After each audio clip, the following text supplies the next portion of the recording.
Hello there, dear listener. It's me, James. We are between seasons here at Dakota Spotlight, and so today I've got something for you to listen to that's quite a bit different from our usual subject matter. It's something many of you have expressed a very strong interest in. Over these past 4 years, I have received emails and social media messages from many of you requesting that I do an episode or a season of Dakota Spotlight that more closely explores the unexplained or the supernatural. And if you've been listening to Dakota Spotlight for a while, you know I'm a person who believes in facts, science, using evidence and proof to get to the truth. But what you may not know about me is that despite looking at the world this way, I have to admit that I have experienced some, shall we say, freaky or just really weird things in my life that cannot be proven or fully explained rationally. Now, I don't feel like I'm the right podcaster to dive into this subject of the supernatural, but lucky for me and for you, my friends over at the podcast Supernatural Circumstances are the right people to talk about all of this. So today we're going to listen to one of their episodes. Supernatural Circumstances is a groundbreaking podcast hosted by award-winning paranormal researcher Morgan Knudsen and true crime podcaster Mike Browne. In their podcast, they investigate various supernatural cases. In the episode we're going to listen to, they interview Matt Baglio in search of the truth behind contemporary exorcism practices and to hear captivating real-life accounts of exorcism cases. So for all of you Dakota Spotlight listeners out there who have been asking for more on this topic, here is an episode from the podcast Supernatural Circumstances. If you would like to listen to more of their episodes, you can find them on Apple Podcasts, Spotify, Amazon Music, or anywhere you get your favorite podcasts. Again, the show is called Supernatural Circumstances. Let's have a listen.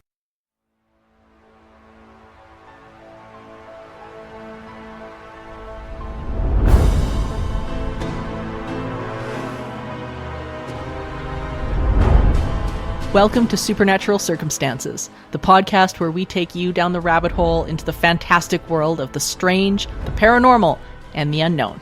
I'm Morgan Knudsen. And I am Mike Browne. It's time to dim the lights and settle in. Come on along with us on this week's adventure. And this one is one that I have been interested in for a very long time. A really long time. Is this real? What's going on with this kind of stuff? This week we're going to be talking about exorcisms. Yeah, and I am so thrilled that I think we've probably got one of the best guests that we could have this episode in Matt Baglio, the author of the RITE, of ARGO, and the incredible documentary Hostage to the Devil, which has garnered a lot of attention because, I mean, this subject matter, it is so taboo to talk about. Getting information on it can be really, really, really difficult. Mm-hmm. And I think it takes a journalist like Matt to really get to the bottom of a lot of this. Yeah, I mean, what we hear about exorcism usually is all from movies. I mean, we know The Exorcist, The Exorcism of Emily Rose, and movies like The Rite, for example. But I think The Rite stands out in a different way in that it's based on Matt's experiences digging into this topic at the Vatican itself, where he took a course, which is really, really fascinating. So fascinating. And for anybody out there who has not seen The Rite, it stars Anthony Hopkins, and it is a phenomenal film. Anthony is... Sir Anthony is top of his game as usual, and the story in real life centers around a father by the name of Father Gary Thomas, this incredible individual who really went in as a skeptic. He went into all this going, I don't know if I believe in this. I don't know what's, he was completely skeptical, which is very rare, I think. That's the healthiest way to look at it too. Personally, I don't believe in demons. Yeah. I just don't believe in them. I have a personal bias in that regard.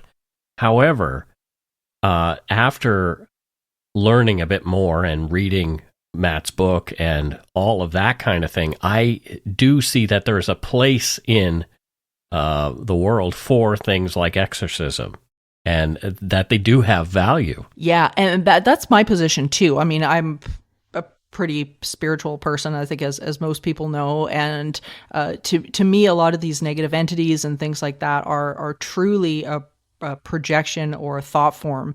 And so I agree. Like I'm not a religious person. Like you, I mean, we've talked about this so much. Like I'm far more of that spiritual side.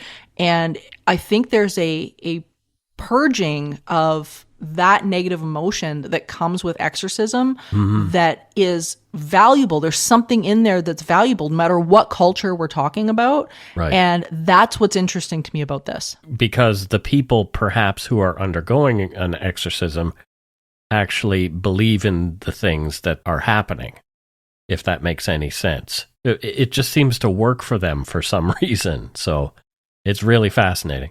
Totally. And I mean, now thank God we've got Matt to explain some of this stuff and break it down. So I say we get talking to him. Yeah, let's do it.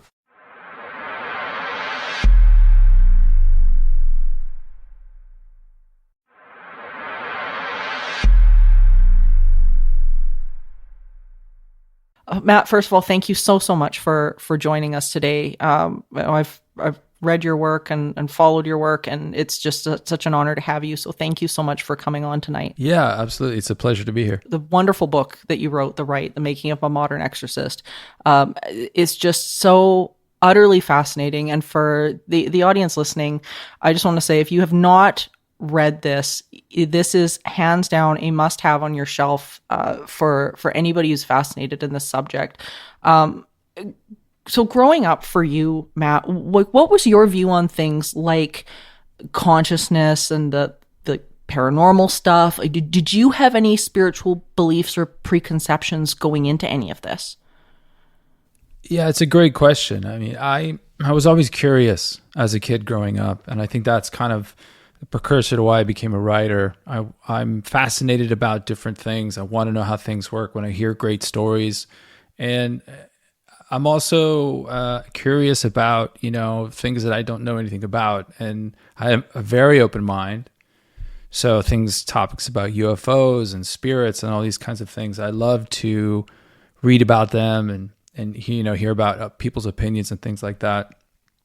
When it came to exorcism, I didn't really know anything about it. And I was raised Catholic, so I was familiar with, the ethos, the beliefs and all of that behind the church and everything. But I didn't think that exorcism was really still a thing.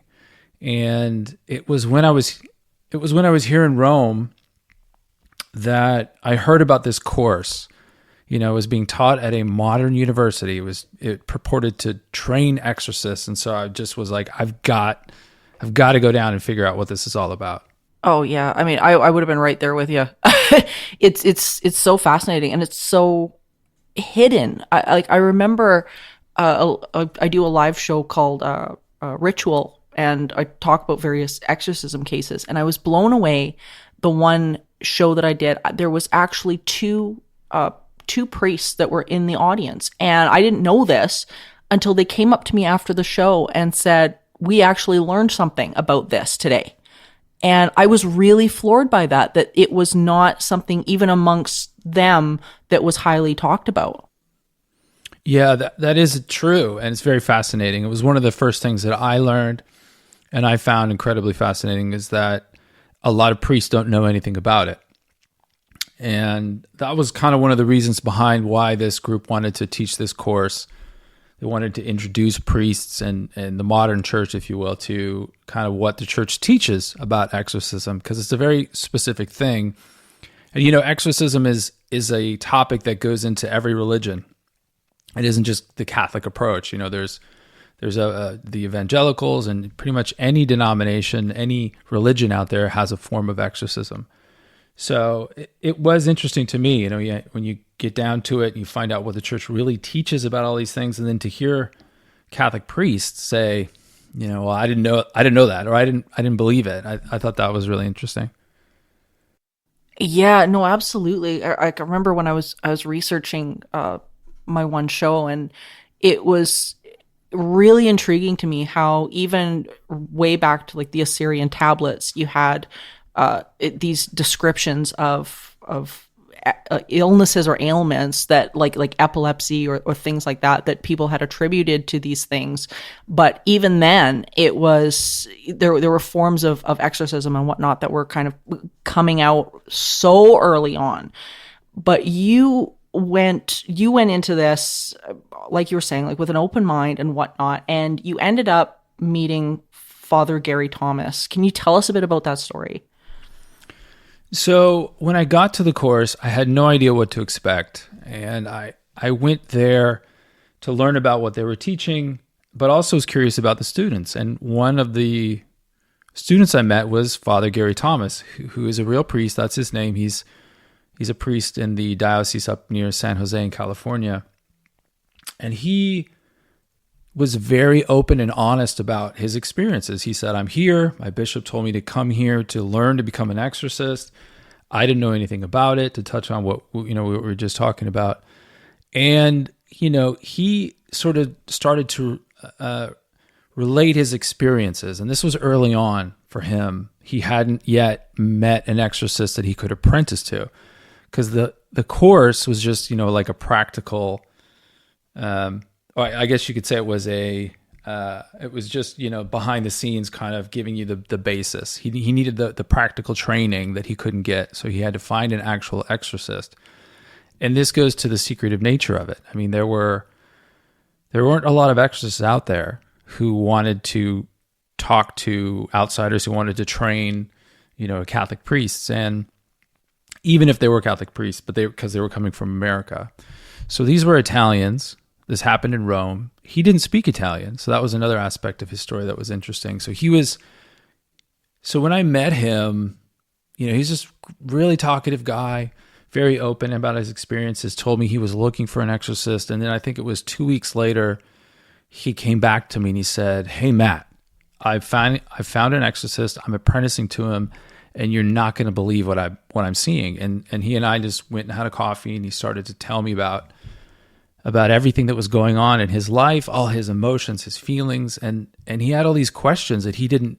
What I found really refreshing about him, he was very upfront about, I'm seeing this, I don't know what that is. That doesn't make any sense. And the world he started to describe to me was so different than anything I had read about or heard about or definitely seen in Hollywood, in a Hollywood movie, that I was immediately hooked. And I said, wow, he would be a great subject for a book. Oh, yeah, absolutely. So, yeah, you mentioned just now about that even his perception was changed as he was going through this course. What was it for him that was unexpected? Was it the teachings themselves, or was it the things that he was seeing and being introduced to? Like, what was going through his head? I guess the short answer is it was a little bit of both. I don't think he was surprised about the teachings of the church about who the devil is, who the church says the devil is. Sure. And the reality of demonic possession and those kind of things. He wasn't against it, but he wasn't here because he was an ardent believer and he was going to prove his beliefs and those kind of things. So he was very open-minded. Yeah. You could say he was kind of a casual skeptic. But in Silicon Valley, that was his parish. So, he's in the most modern area of America, kind of dealing with technology and stuff like that. So I think for him and for me, one of the most surprising things was, one, how frequent it is. Here in Rome, it's very common. There's a lot of exorcists. They're seeing people all the time. This is true back when I wrote the book, yeah. And that I think it was the reactions he was seeing. Most of us, we associate exorcism with what we see in the movies. So we see these extreme cases, Annalise Michel, or, the movie The Exorcist, or Malachi Martin, some of Hostage to the Devil, some of those cases that are really extreme. But some of these cases were just bizarre. There was a waiting room.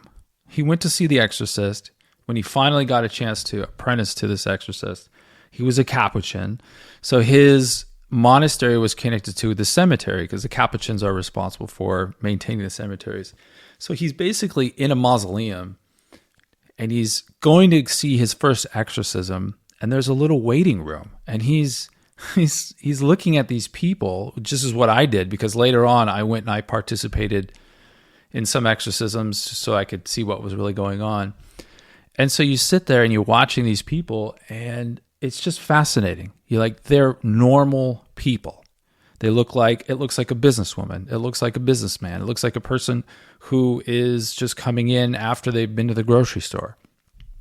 They wearing tracksuits and all these kind of things. And then they go into this little room.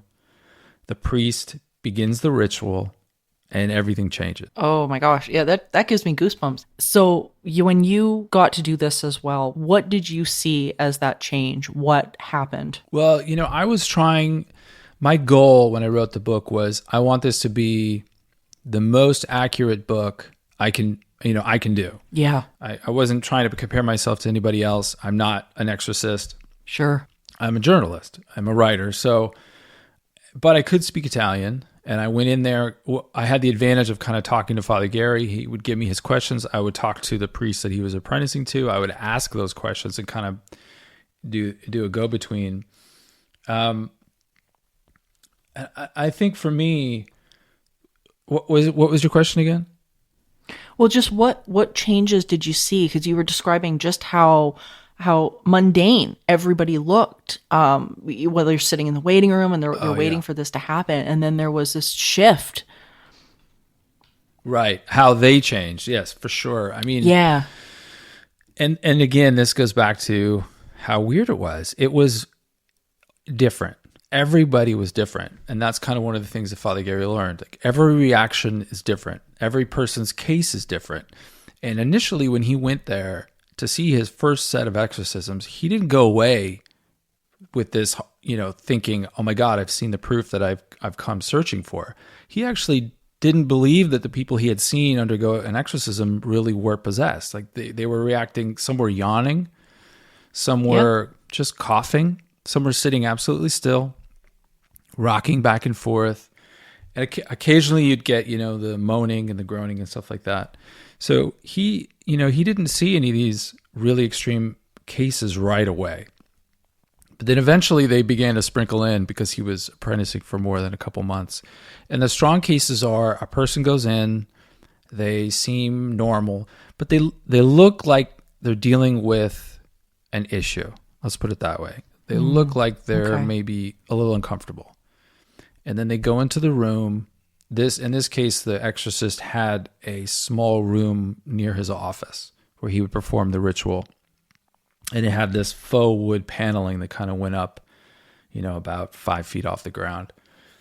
And when I went in and saw the room, you could see there was a chair where the person would sit in, a metal chair. And behind that metal chair, along the wall where the top of the chair was all scraped up. Like the chair had just been rubbing back and forth against the wall. And when he started to see these stronger cases, you got into that more physical response by the person, or you hear the voice, that guttural growling voice. He saw there were a couple of cases I document in the book where, the person's eyes changed. They became really thick. Another priest, Father Vince Lampert, who I've seen him give some talks recently, but he was also there, and I document this in the book, and he saw a woman levitate. He says he saw a woman levitate. Father Gary said he didn't see that. And I think that's another interesting aspect of it. It's that the phenomena has a different experience, like depending on, it's a very personal, and it was very hard to capture that in the book because it's something that, and I think it's really hard in recordings. If you were to put a camera there and record it, it's not the same experience you would get if you were there in person. Sure. No, and that makes sense. Like, I mean, when you think about walking into a space with that, even having a certain, what they would call a vibe or anything like that. I mean, it's really hard to translate any of that into writing, or like you say, on camera or anything like that. Right. And I think in the cases that most extreme cases, the ones that I documented in the book, were actually stories that were told to me by these exorcists. I was able to interview, I think, a dozen, maybe more exorcists. A lot of them were Italians, and they would tell me these stories that were incredible. And I found what was interesting about interviewing these exorcists was that each one was different. Each exorcist, was different. The way that they approached the ritual. Now, the ritual is very specific. You have to speak it and pray it in a certain way, let's say. But each exorcist kind of does their own thing. And, within the guidelines of the ritual. And some exorcists are actually really, really sophisticated. They speak multiple languages. They have PhDs. So that was interesting to me, too. They had different experiences. One exorcist would pray the ritual in a foreign language, in French, I think he told me. He would get reactions from the demon or from the person who was possessed in a language that was, Italian. So the person would reply in Italian, or sometimes they would reply in French. And you would, those kind of things were interesting. And those were the stories, I think, for me, that were the most fascinating, because obviously the personal element of Father Gary and what he was going through was really incredible. But then sprinkled around it, you had all these exorcists who were telling their, most extreme cases of the things that they'd seen that had really shocked them. And Father Gary didn't really see any of those cases. He did see one case that was really incredible for him. It was very spiritual for him to see it. Like I described, the woman's eyes changed. He said they were thick like a Coke bottle. The exorcism went on for like 2 hours. Normally they were really short. Wow. Normally the exorcisms were only like 30 minutes.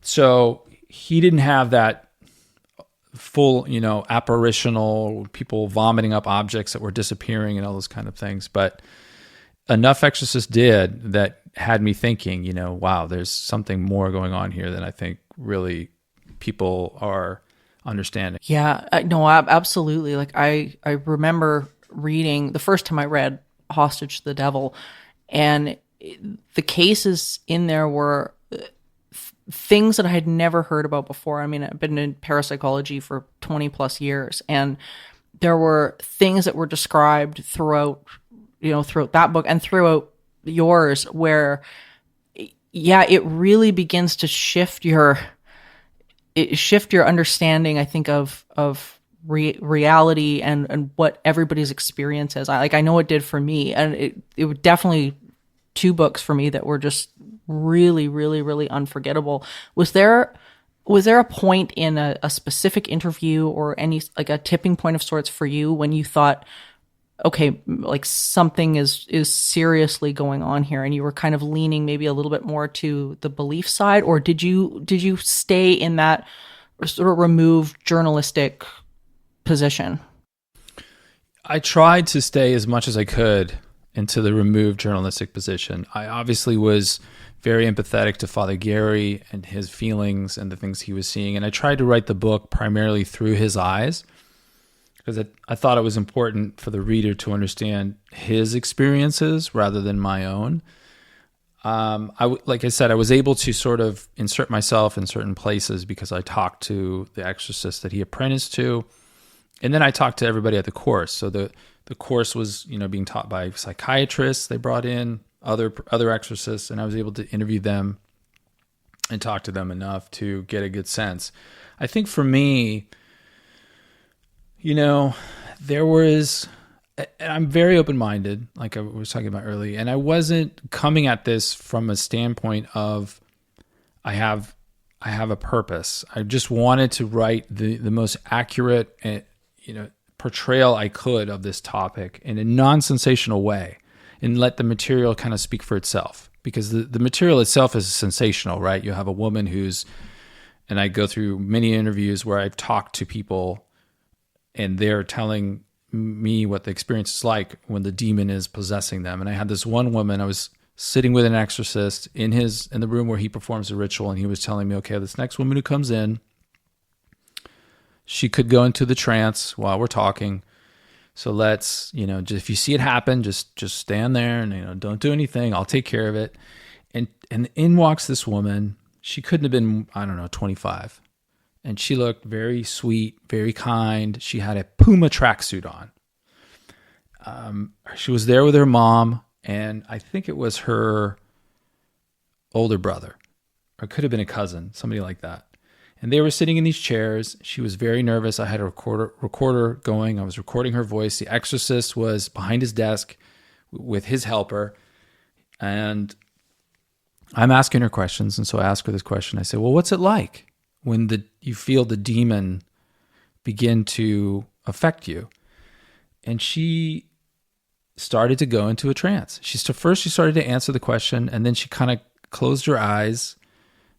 And first it was like she was blinking, and then she was blinking a little bit too long, and then her eyes kind of, you could just see them sort of going back and forth rapidly behind her eyelids.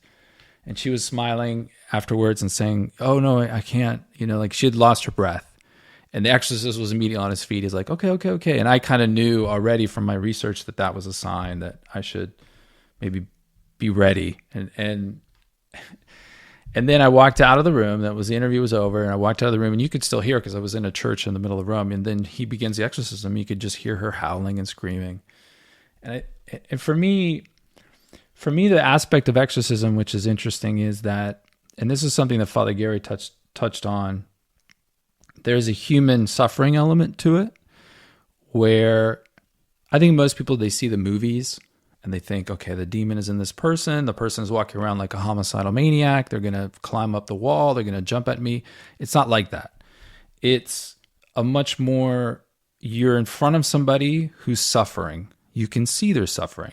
Now, I don't know if that's a demonic possession. I can't say that woman's reaction was because an actual demon was in her or not. But I know that she was suffering. I know her family was suffering. When she was telling me the story of what it was like for her to under, the depression, the isolation, all the tragedies she was feeling in her life, I could see the tears in her mother's eyes. I could see the frustration in her and her cousin. I knew it was a part of this woman's life.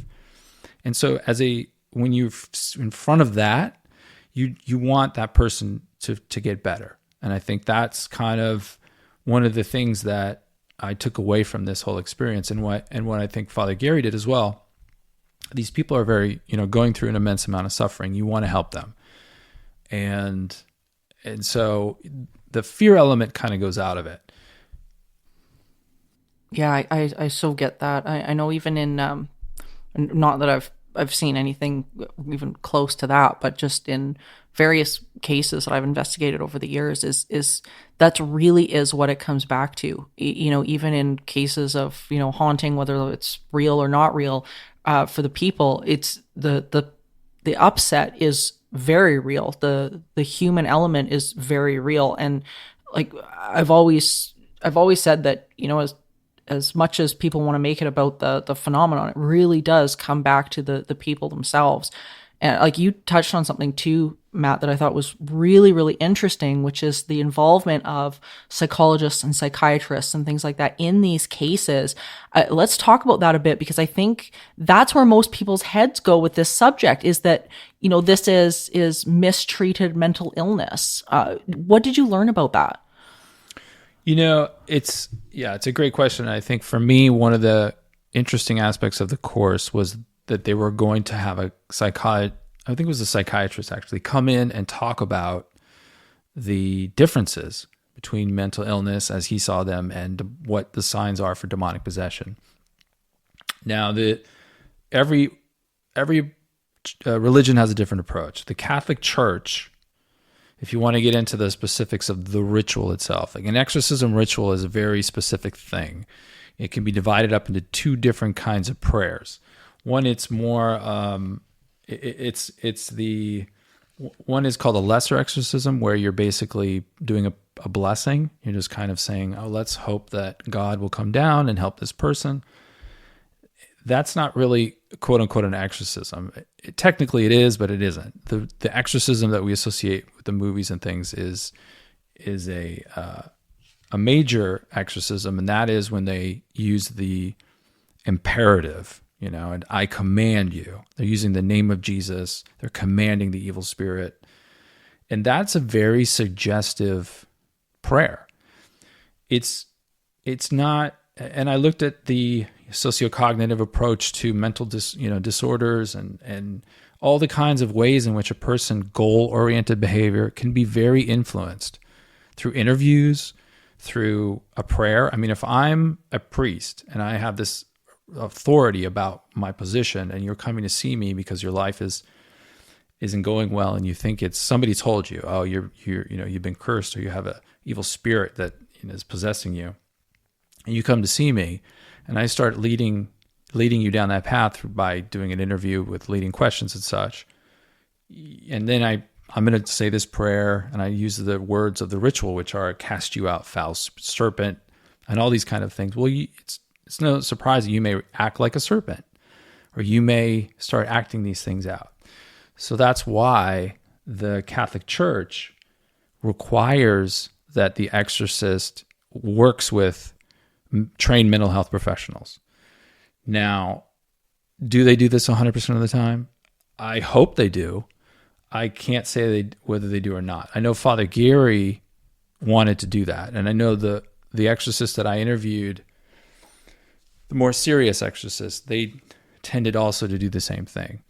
So the first thing they do when they see somebody, and this is what they call their process of discernment. I think a lot of people, they assume the exorcist thinks of themselves as some sort of holy man.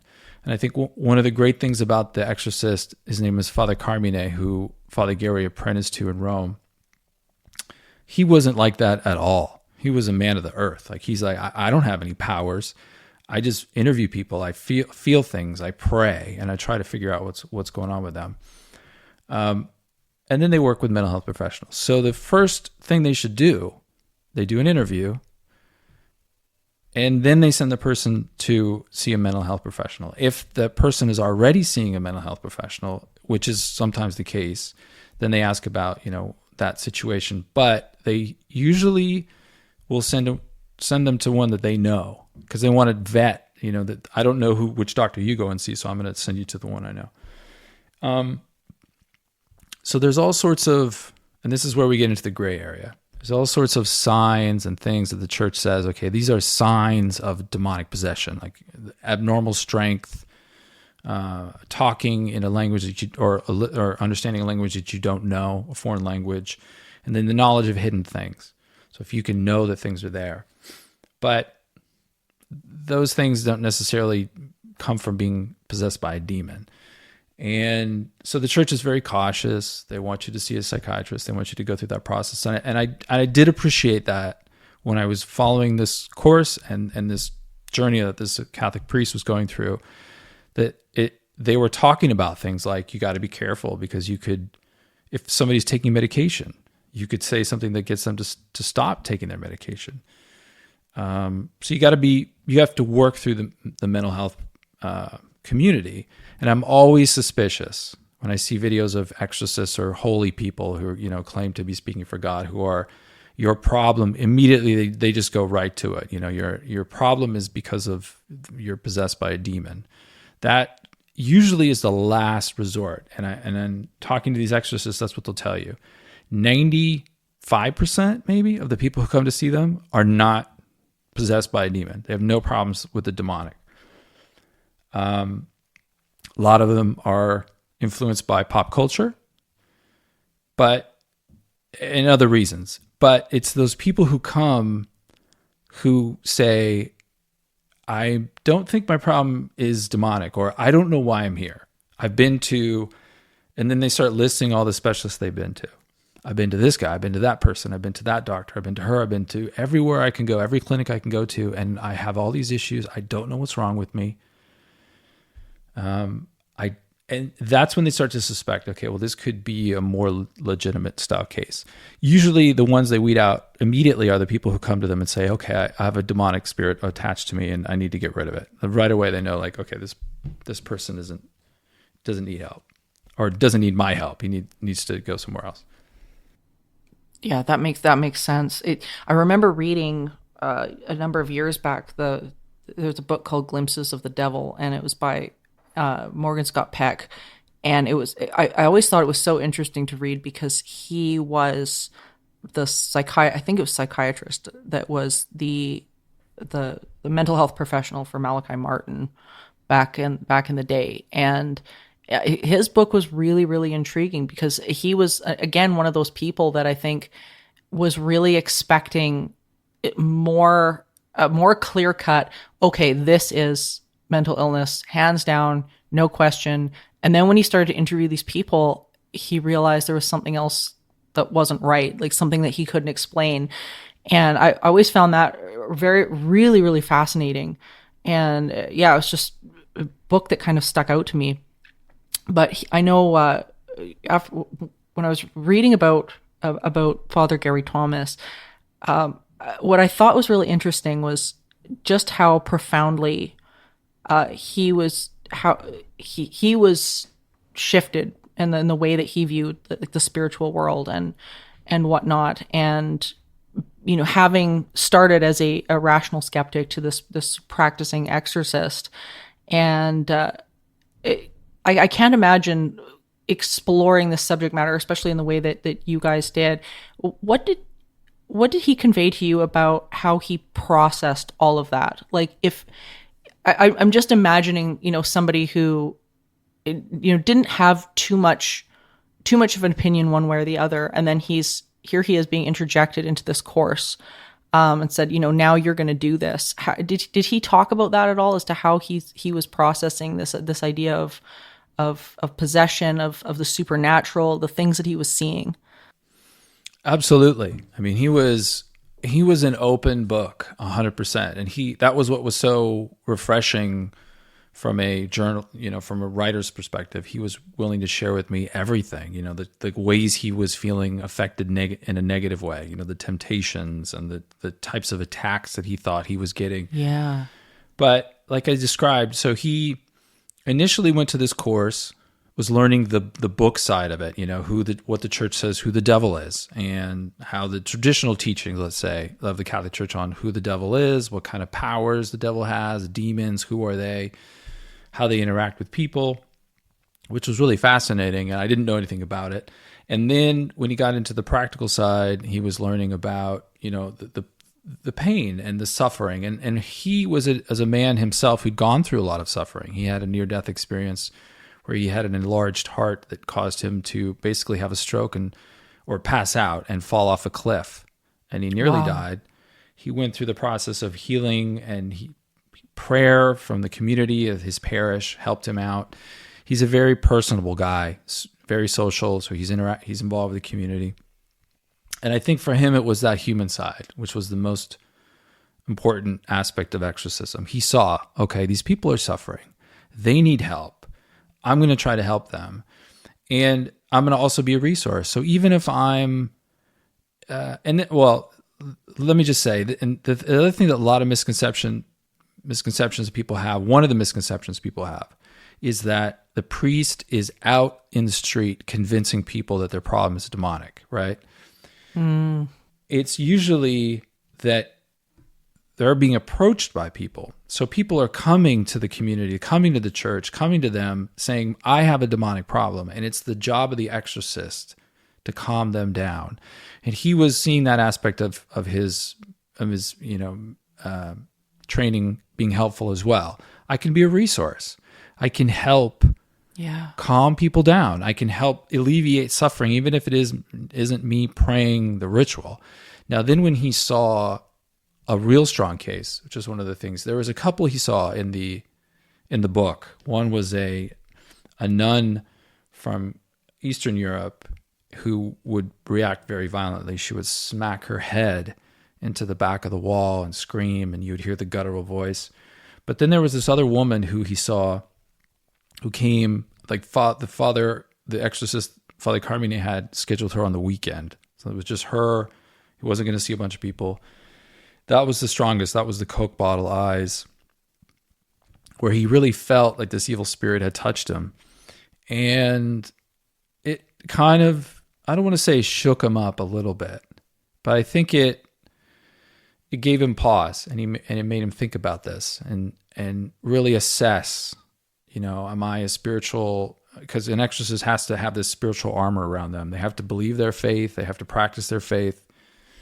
And it took a little bit of a moment there for him to kind of, what would it mean if this evil spirit is there watching me, and that's one of the teachings one of these exorcists say, well, these evil spirits are, all around and they watch you and they can influence you in different ways. And he came to the conclusion, I think rightly so, well, if these evil spirits do exist, well then so does God. And if they are watching me, then so is God. And I'm okay, because I'm going to turn toward the light and I'm going to embrace the light, and then I'll know that I'll be fine. And so I think for him, it was an acceptance that this is real. There is something real here. People are really suffering. And now I'm going to figure out how I can best help them and my community. It's just profound, just profound with the way he reconciled that with himself. And I love how he really saw the human aspect of this. That was the one thing that in your book that I really valued and took away from it, was just the human side of it, that I think like you were saying, the movies and stuff like that really dismiss. And so you mentioned within that statement that you just made about Gary feeling that there was some sort of attacks or something like that going on with him. What was that about? Well, so when he began to see exorcisms and participate with the priest, and this room was really incredible. So I was describing it as before, the wood paneling, and it was small. I would say it was probably 7 feet by 7 feet maybe, but it had high vaulted ceilings, and then you had a chair. And then you had the exorcist standing in front of the person. And then you had Father Gary was sitting in another chair against the wall, but his knees were, he was probably even smaller than 7 feet, but his knees were close. He was probably, he could reach out and touch the person who was in the chair, and they're, flopping around and screaming and all these kind of things. So it was a very, intimate experience for him. And I think, being in that room, it's hot, people are sweating. So when I went to see exorcisms myself, I did see this woman who was smacking her head in the wall. And then afterwards, the stronger cases, the exorcist would let the person recover in his office. He had a couch in there. And then, so it would be the waiting room was outside with probably 10 people in it. And then there was the door to his office, and then there was this little room off the side of his office, and he was in there. And the person would always come with somebody. So when this woman who was banging her head came, she would come with another woman, and so she had a person with her.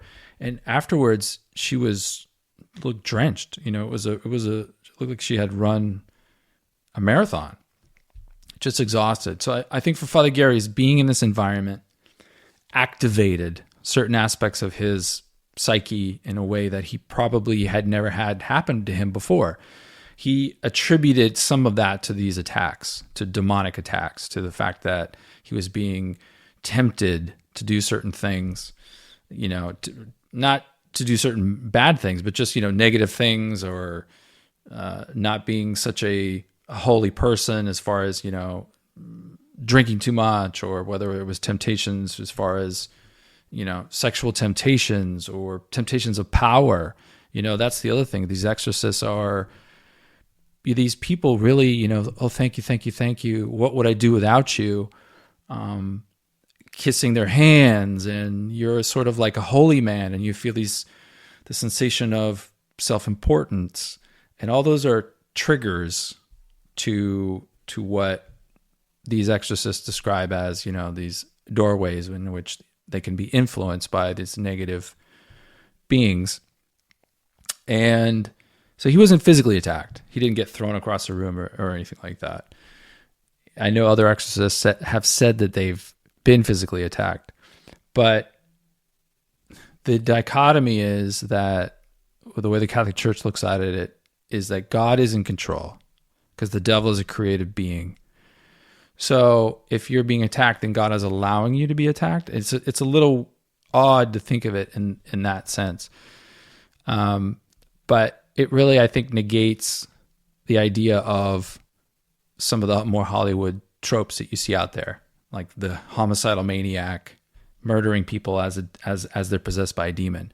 According to the exorcists I talked to, that's not how it works. The person is not completely taken over by the evil spirit. They're still in control. It's very interesting. I don't know if you want to get into that, but it's this idea of influence and how these evil spirits are said to be able to influence people and things like that. So yeah, no, actually, that was exactly the next question I was going to ask you. So yeah, feel free to get into it, please. I mean, I think maybe he had a chair thrown at him or it hit the wall, and I think a woman was swinging a chair. That's the kind of stuff we're dealing with here. He didn't, but then the stories that you read about, exorcists are driving their car, the car doesn't start, the lights turn off while they're navigating a difficult, windy road. I had one exorcist I talked to. He since has passed away. His name was Father Gramolazzo, and he was at the time was the president of the International Association of Exorcists. They actually have an association, and there's hundreds of exorcists from all over the world. He was the president. I talked to him, very quiet man. He kind of had like a little bit of a speech impediment, very soft-spoken, and he was describing an incident where a priest was hurt in an exorcism. I think he had performed an exorcism. He walked out of a church, and a stone fell on him, and I don't want to say it cracked broke his back, but it was something along similar to that. And I asked him, I'm like, well, but he's a priest, and isn't God, why would God allow that to happen? And he just kind of like shrugged his shoulders. I don't know, and he kind of smiled as if to say, I just do what I do. I'm a man. I don't speak for God. So there's this kind of, I don't say willingness on the part of some exorcists, but this understanding that they're dealing with forces here that, they're trying as best they can to manage and control, but it isn't them as a person doing it. It's the power that's coming from God and their understanding of God. So it's a very interesting place to think about from a human side, right? This is a person, a man. In other religions, there are women who can perform exorcisms. In the Catholic Church, it's just a priest. So that was interesting to me, just from that, again, back to that human side. How far have you dug into exorcism in other religions, in other practices? I pretty deep. I didn't go into, let's say, almost every tradition, Hindu, Taoism, Muslim, Judaism, of course, evangelical Christianity, they have a different approach. Everyone has a version of exorcism. I think, Morgan, you were talking about this earlier too. In the Bible, one of the interesting things for me was that Jesus, of course, in the Catholic Church, in the Christian tradition, exorcism comes from Jesus. Jesus casted out, evil spirits in the Bible, and he taught his followers to do these kinds of things. But he wasn't the only exorcist of his time. There were other exorcists going around. I didn't know that. I was fascinated about that. There were Jewish exorcists who would use. There was one who used a ring to pull out an evil spirit, and in fact, the Pharisees even accused Jesus of performing an exorcism by invoking the name of an evil spirit. And Jesus famously said, "You can't cast out an evil spirit by invoking an evil spirit. It doesn't work that way."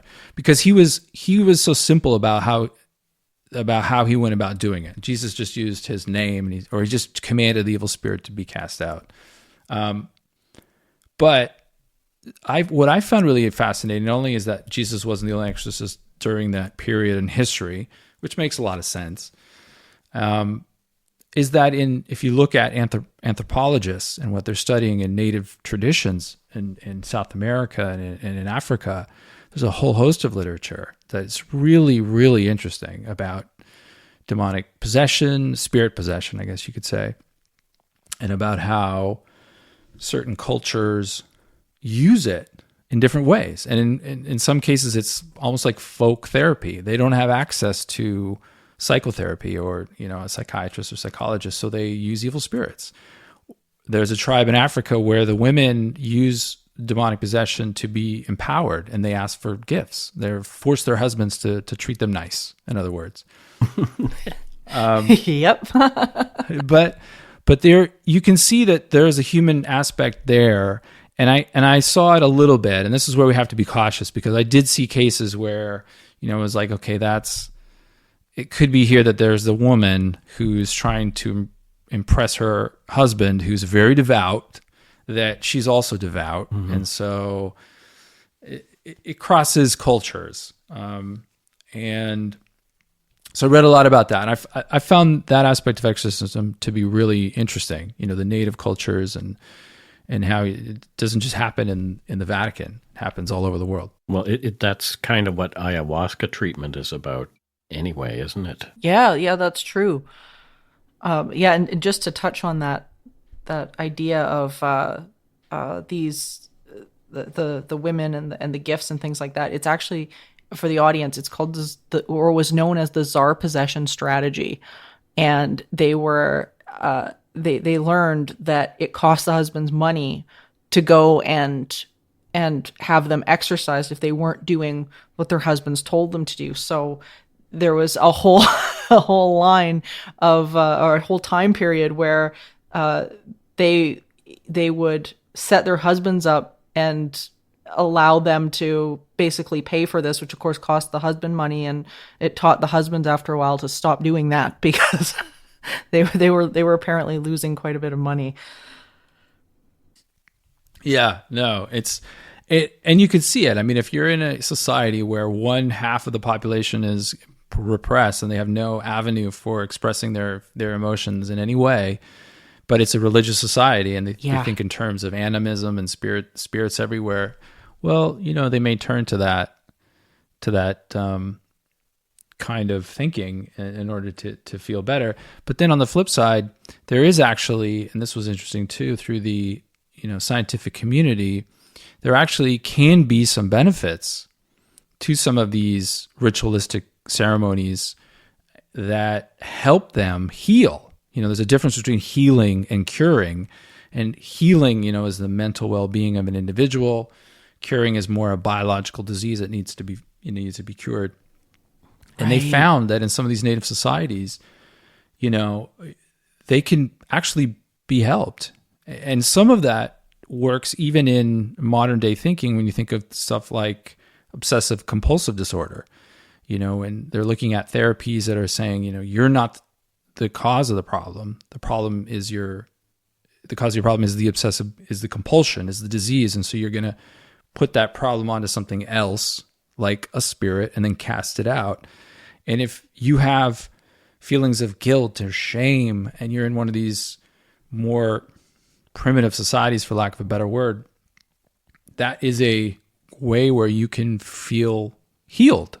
You can cast out that thing, and it actually will make you feel better. So there is a holistic healing approach side to it as well. Well, and it makes sense because, I mean, you even think of something as simple as journaling, which I think the majority of people, definitely the majority of our listeners probably do.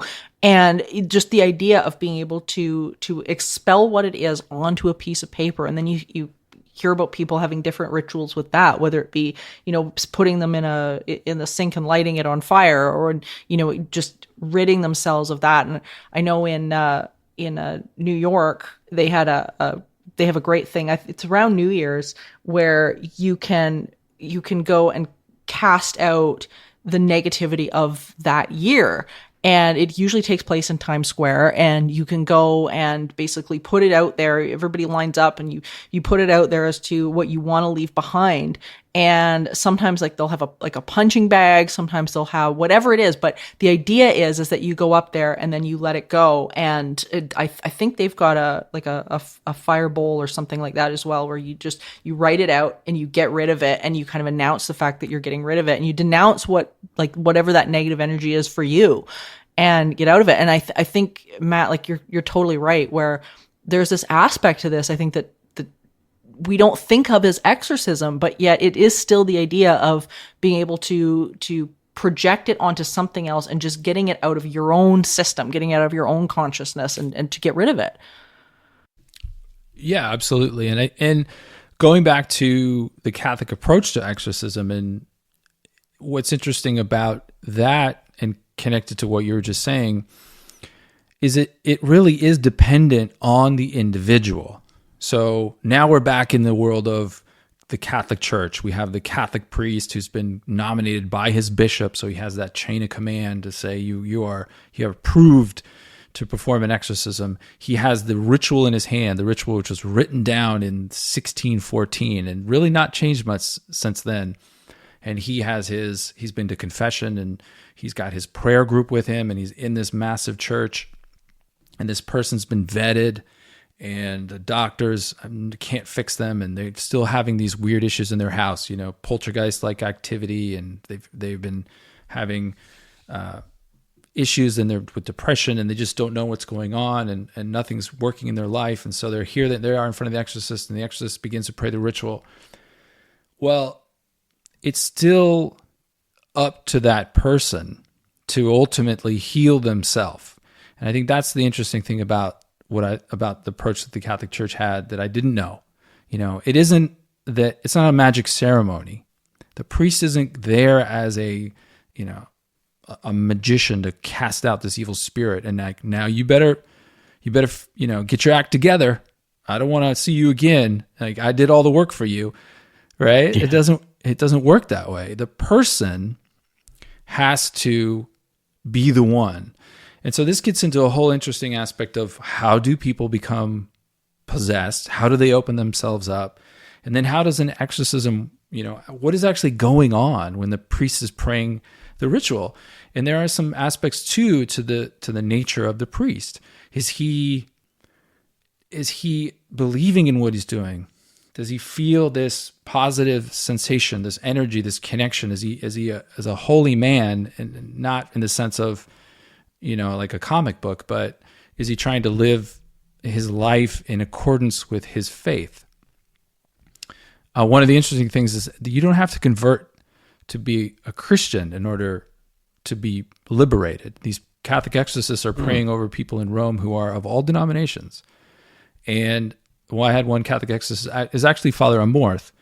He since passed away. I was able to interview him, and he told me, I just tell them, practice your faith. Be a good Muslim, be a good Hindu, be a good whatever it is. And it's this idea of, I think, turning toward the light, right? If your faith is telling you to do bad things, that's not really a good religion, and that's a whole different experience. I'm talking more about the faiths that are trying to open you up to goodness and be a kind, empathetic person, love, forgiveness, those kind of things. And so there's a lot going on, but at the heart of it, the exorcism is a prayer, and the priest, what he's doing, or what the exorcist is doing, is he's essentially weakening the power that this evil has over the person. He's not casting it out. He's weakening it to the point then that the person, by turning themselves away from the darkness to the light, casts it out. And I found that to be fascinating, because I thought, well, wait, what do you mean? I thought, the exorcism starts and it could go on for 2 days. And then if the priest doesn't cast out the demon, it's a failure. He failed, and that demon won. But that's not how it is. I'm just going on off of the Catholic Church and the teachings and things like that. Not saying that that's the right way or the only way, but that's just the approach that Father Gary I followed. So it's a process. It's a process for the Catholic Church. And when you think about how a person opens themselves up to evil, and then how the exorcism and the demonic process works, it makes sense. It does make sense. And what I find so neat about what you just said, I'm sitting here on the other side of the mic, you're just grinning, because it resonates. That really resonates with me on so many levels. I mean, like Mike and I, we talk about on this show all the time, this, the idea of setting an intention and aligning with that intention. And when I'm watching sort of, or reading, I guess, these examples of exorcism, the one thing that I really see is this kind of overarching pattern, no matter, like you're saying, no matter what religion it's in or belief system that it's in, is somebody that is in their full alignment and somebody who is not in their full alignment for whatever reason. And I've always felt and believed that is somebody who is fully in their alignment has the incredibly powerful ability, no matter what it is, to, if the person is ready and makes that decision, that they will pull, they have a pull, they have a draw to pull people that are maybe, not in alignment for whatever reason, whether it be, depression or upset or, whatever it is in their life, that they have a pull about them where you want, because I really think our inner being, our inner self, it looks for joy, it looks for happiness, it looks for health. And there's a pull to people that are radiating that. And when I hear about these different cases and whatever, I can't help but see that similar pattern within this as well, where if you've got somebody who's saying, hey, remember this, remember, hey, look, there's family, or there's this, or there's that. And I think is completely accurate in the sense that it really does come down to the person, like, no matter what their situation is, even if it's in a situation like, possession or anything like that. I know with my clients, it is in parapsychology and people that are struggling with bizarre things going on in their home. It's so interesting to see how when they're, and like their position in their mind, that mental position changes, the changes that begin to happen around them. And usually it takes somebody to call them forward to say, hey, come this way. They don't have to do it, but if they do, these grand changes start to happen. And it's so interesting, again, like just to see this pattern once again in these scenarios too. It's empathy. And I think that's what Father Gary learned. He learned that these exorcists are, especially the one he apprenticed to, are treating the people almost they're using a pastoral approach. They're asking them how they're doing. They're trying to bring them back to the light. And if you look at the ways, the traditional ways that the Catholic Church says a person can open themselves up to an evil spirit, they say the occult, tarot cards, Ouija boards. There's exorcists who believe in things like a curse. I don't necessarily believe in curses, but there are lots of really well-known exorcists who do. And dedication to demons, life of hardened sin. But I think that the important thing to think about is perhaps not the acts themselves, like a tarot card reading. It isn't that a person is going to grab a deck of tarot cards or play with a Ouija board and instantly become attacked by an evil spirit. It's not the act itself, but it's more the mental state that these acts create in the individual. And it's how that mental state can then begin to drive a wedge between that person and push them into a darker area of their life. So maybe, let's say if they get really into these kinds of things and there's people who in their family who don't like it, maybe they'll cut those people off. Or they'll associate negative things in their life to not, hey, it's on me. I didn't prepare hard enough for that job interview. I could have done better. The next one I'll get. We're not all perfect. We can't all win every single time. But it's that mental state. It's creating a mental state in these people. I can't agree more. Yeah. So that's kind of where the Catholic Church goes with that. I think it's very hard to say, well, I'll put it this way. Even though they have this list of the things that they say, you should avoid, at the end of the day, the Catholic Church believes that it's up to God, and there are sorts of people, and even, Father Gary told me this. I asked the exorcist, well, how did this person become possessed? And the exorcist said, I don't know. So I think there is this level of we can only do what we can do. And I would say I'm more okay with that when it's connected to the approach of, I'm not a magician. I'm not a holy man. I'm not here to tell you are making all these mistakes. I'm more of a family friend who's trying to bring you back to love and compassion. If that's the approach, I'm okay with the exorcist maybe saying, I don't know what the cause of this person's suffering could be. I know it's not mental illness because I've discerned through, the mental health professionals that it isn't, but I'm going to pray with this person. I'm going to tell them they're not alone. And I think that's a pastoral approach. And so Father Gary learned that, and it really helped him kind of understand, hey, I can do this because I'm good with people. I love being, a pastor of a parish. I'm not an action hero. I'm not going to be up there waving my wand and screaming and, objects are flying around the room.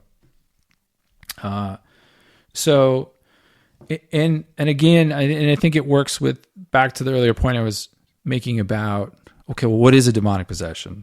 How does that work? Well, and this is why it's so important for the person to be actively involved in their deliverance. So according to, I found this exorcist who was very, very knowledgeable. His name was Father Nani, Gabriel Nani. He wrote a couple books. I think he had a PhD. He spoke many languages. He was the one who I think I believe the most. And maybe that's a flaw in me. I found somebody who's very educated, who's very calm. And he told me, for instance, a story where early on in his career, he went in to see a woman and she was in a chair. It was like the mom was there. It was her daughter. I think she was in her 20s. And she was dealing with issues, and he went to pray the ritual, and she was in a chair, and she was facing away. So the other end of the room facing away. And he was talking to the mom, and the mom was saying, okay, we need help. All these things going on. And he thought, I'll say a little prayer in my mind to see what happens. Sometimes these exorcists do that. So he said, I'll say a little prayer, but I'll say it in French. So he started to pray in French, just a little prayer to see if this woman, the daughter in the chair facing the opposite direction, would react. He said as soon as he started to pray it, the girl flipped around, like the chair spun around. She looked right at him. The eyes went up, so you see the whites. And she said in the gruff voice, it's useless that you pray in that language because we know them all. And I think that those are the stories for me that were kind of, wow, okay, that isn't mental illness. Whether that's a demon or not, I can't say. But so this idea, well, why did the girl turn to him? Why did the eyes go white? What was that all about? And this goes into, and this is something I go into really in great lengths in the book. It's about the different types of evil spirits and how they manifest and what people assume is going to happen. And Father Gary was no different. And I think we're going through, you kind of see things through his eyes. So he went into this expecting what he would see in a Hollywood movie, didn't get it. But the way these people are reacting depends on a number of scenarios. And the interesting thing that Father Nani told me was that, because I asked him, well, where's the demon? Where's it hiding? Because what's happening in the ritual is the exorcist begins to pray the ritual. Now he's gone through his discernment. He's decided that this person is possessed by an evil spirit. He's going to pray the ritual. He has permission to do it. He begins the prayer. What happens? Well, there's a whole host of different reactions. Some people are rigid. Some people show no reactions at all. Some people cough. A lot of people would burp, and they would have these weird reactions. And then some people would get the real strong reactions. So I asked, Nanny was telling me, well, what's happening is when these people are possessed, and he's come to the conclusion that they're possessed. The demon isn't there in their body. It's not hiding inside them because it's a spirit. It's not anywhere in our physical reality, but it acts on them, and it sends signals, it sends inputs, it sends messages, leading them to be in despair and depression and all these issues and things. But when the exorcist begins to pray the ritual, then the demon, it's like they're sucked through the pipe and they go into the person in that moment. And then they have these reactions. So if the person has no reactions at all, it could be that and this is what the exorcists say, could be, according to them, that the demon is strong and is able to resist the prayer. Let's say entity rather than demon, if you're more comfortable with that. But it could be that the entity is strong and resists the prayer, and again, going back to what we were saying earlier, the exorcist has this connection through his mental state, this strong belief that what he's doing is helping this person, and he's using the name of Jesus as this source of power, and he's forcing this entity to be present within this person. And then you get the strong reactions. And it's usually the aversion to the sacred.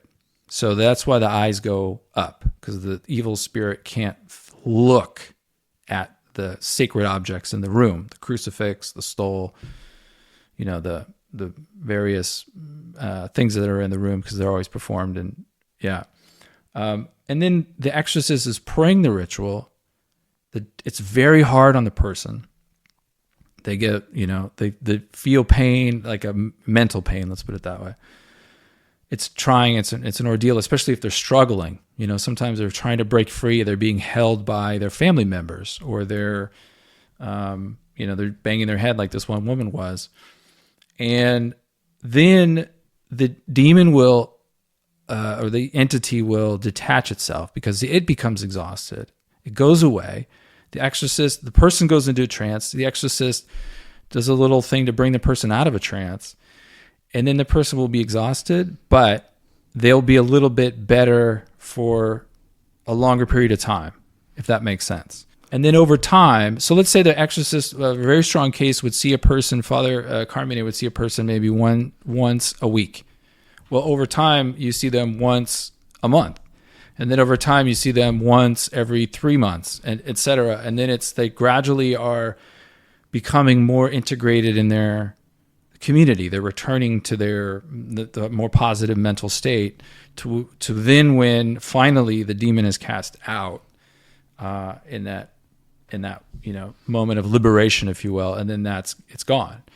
And so it's a process. It's a kind of a rambling, long-winded way of describing some of the different, trying to bring some of those disparate elements together. It's so powerful, and and thank you for taking everybody through that, because I think I think there is that misnomer that we've seen in the media for so long as to what exactly this looks like, and like you said, just the idea that this is completely up to somebody else in order to liberate these people from what, whether it be an entity or whichever. And I think one of the biggest takeaways from this for me has been that yet again, it comes back to an intention and a decision, which I think is so powerful throughout all of this, Matt. And this is kind of a big question, but now that you've done the book, you've delved into this on such a fantastic level, what is consciousness to you now? What does it mean to you now? I mean, that's a great question. I think we could have another hour-long podcast about consciousness, and probably for sure.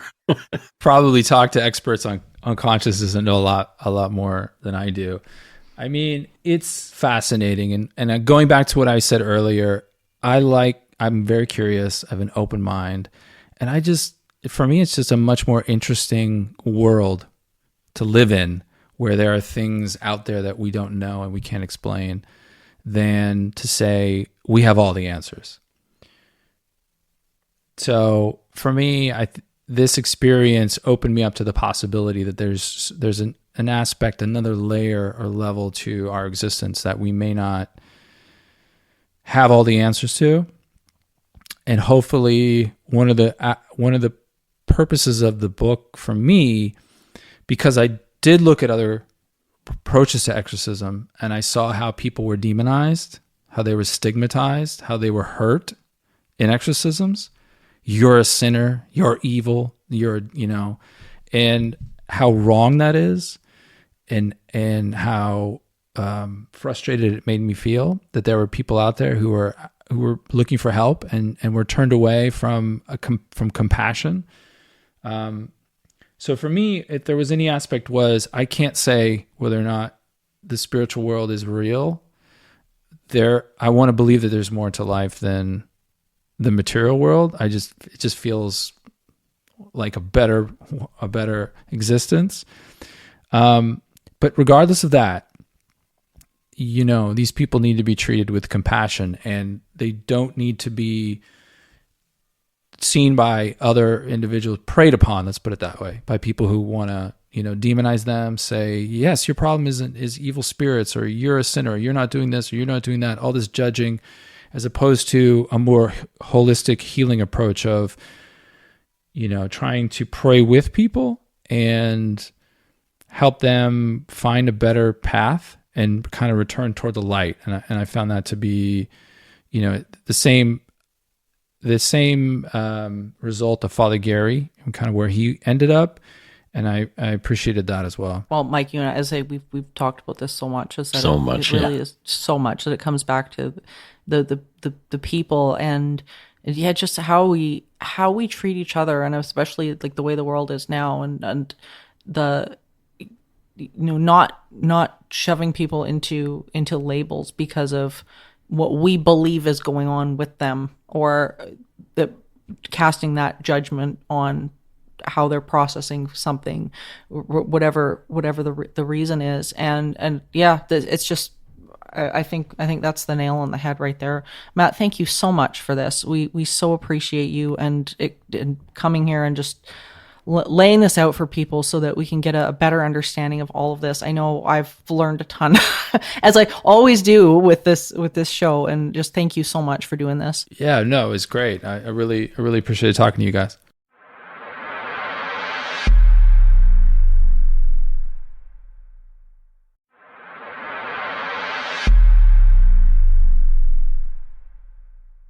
Alrighty, and we are back after our conversation with Matt Baglio. What a great guy he is, number one.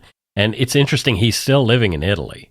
He's over there doing his thing with his wife and kids and that kind of thing. And so he's still immersed in this stuff while he's over there. Yeah, I mean, his knowledge base is so vast, and I love his take on it. I love the depth in which he examines this stuff. And it comes back again, every episode. I swear we're going to sound like broken records, but it comes back every single time to belief and consciousness. Yeah. Every time. What I thought was really key to our conversation with Matt were he laid out some things that I wasn't exactly aware of. For example, that exorcists just don't barge in and do their thing. They actually will consult medical and mental health professionals as well along the way to see, if there are other means that they can assist this person before they get into this kind of thing, or will an exorcism actually help or hurt the situation? So it to me, it's wow. They're actually taking some responsibility instead of this, I hate to use this phrase, but blind faith, Yeah. Yeah, no, I agree. And what really got me about this entire experience, and going back to Father Gary Thomas, was how he was able to process what was happening around him when he was struggling with his own belief about it. Mm-hmm. And what I really found interesting about all of this, and what I find interesting as somebody who's a parapsychology researcher, is that this phenomenon, no matter what it is, has this ability to mirror back to us exactly where we are emotionally. Yeah. And I've seen this for years, doing investigations and talking to people and eyewitnesses and all sorts of things. And it never fails to amaze me that the interactions that we have with non-physical are so reflective of our own mental and emotional positioning in the world. And this conversation to me, again, begins to mirror that back as well. And I'm seeing the same pathology, the same patterns over and over. And I think there's such a profound lesson to take away from that. Yeah. Well, I mean, there are some people who would say that what you and I do, just investigating all this stuff, we are putting ourselves in a dangerous position where they believe that the occult is an entry point for the quote-unquote devil's influence. Like if we're looking at these dark things, these interesting things, these mysteries of the mind and the soul and the spirit, whatever you want to call it, just by our looking into it, we are putting ourselves in a dangerous position. I call baloney. I mean, I have a pretty healthy spiritual practice that I do every day. And I'm not saying, I'm protecting myself from the evil eye and using amulets, although I'm not saying that people who do that are silly either. The things that I do, I feel put me in a place where I'm sort of healthy enough to look at this stuff without becoming somewhat psychotic. Yeah, and that's such a great way of putting it. I think, when you get into this field, it can be a bit of a slippery slope mental health wise, right? Like, and we see that sometimes in stuff people post online and things like that, where people are, maybe struggling with some mental illness or something like that. And this field, it can be an unhealthy enabler for that. But yeah, I think within this spiritual practice and within this field and whatnot, there is the equal opportunity for the opposite of that, which is this can make you healthier. Being able to look inwards and be able to see more of yourself. And I think when you're present and you can see more of who you are and be present with yourself and walk into this field in that presence, then you have this ability to experience more of what the world has to offer. And I think that's the difference is that level of unconsciousness versus consciousness and how we move into the field, exactly like what you were saying. It's really important for you to take care of yourself regardless of what you're into. Huge. I'm watching, I have my pet thing recently has been UFOs and all that kind of stuff. When I get into something, I tend to grab the reins with both hands. But I'm trying to be healthily skeptical and critical of everything that I read and take in.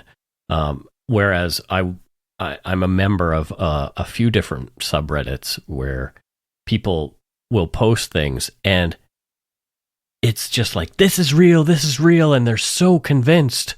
And then someone will say, well, actually, this was an art piece that was posted in 1974 and blah, blah, blah, blah, blah. And even when they post that kind of thing, people are still, no, you're not telling us the truth. Yeah. It is so bizarre. Belief is such a bizarre thing. It is. It is. Go ahead. Confirmation bias, right? Like, and when you disrupt that, oftentimes the natural response for a lot of people that aren't present, that like we were saying before, is to dig their heels in, and that's when you really know you've got some confirmation bias. Is that they can't look at something and say, is it possible that I'm wrong? And that, I think, is the key to going into a lot of this stuff, because the paranormal in general is a field of possibilities, and the possibility exists within those possibilities that you might be wrong about a perception or what you're presenting. And so as soon as that gets shut down, you're in trouble.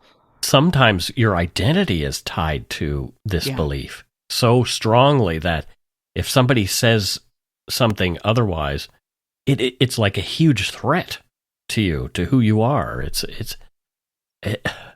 I love the human mind. I love it. I love it so much. I love to explore it and to try to understand it. But, here we are trying to understand the thing that we're trying to understand with the thing that we're trying to understand. So, isn't it great? Yeah.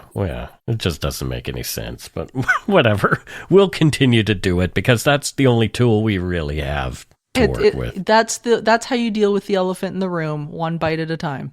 Right. Yeah. Exactly. Yeah. Exactly. That poor elephant. That's going to take a long time to eat that elephant. That's what you got to do. Well, this was wonderful, and I'm excited to. I'm excited to have Matt back on. I hope he comes back, and we can continue this conversation because I think there's so much more going into this world and being able to identify the parts of ourselves that we want versus the parts that we don't want, which is another part of this that I think we can take away from it. What is it that we need to exercise within ourselves and let go? Because really that's what it comes down to at the end of this is the ability to let go. I got to let go of my desire for carbs is what I need to let go of. That's a rough one, man. Anyway, thank you, dear listeners, for joining us on this eerie expedition. And remember, the line between the natural and the supernatural is often a thin one. Until next time, stay curious, friends. Supernatural Circumstances is a co-production of Entity Seeker Paranormal Research and Teachings and Good Egg Studios. This podcast is part of the Curious Cast podcast network. Theme music by Corey Johnson of Catalyst Records in Edmonton, Alberta. You can learn more about Morgan Knudsen at entityseeker.ca and learn more about me, Mike Browne, and listen to my show, Dark Poutine, at darkpoutine.com. Feel free to email the show at supernaturalcircumstances@gmail.com.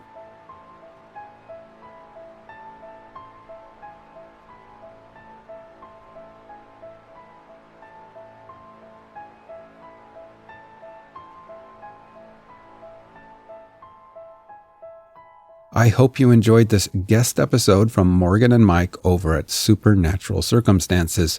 You can find them anywhere you get your podcast to hear more from them. I'm James Woolner. This is Dakota Spotlight, and I hope you are well wherever you are on the planet.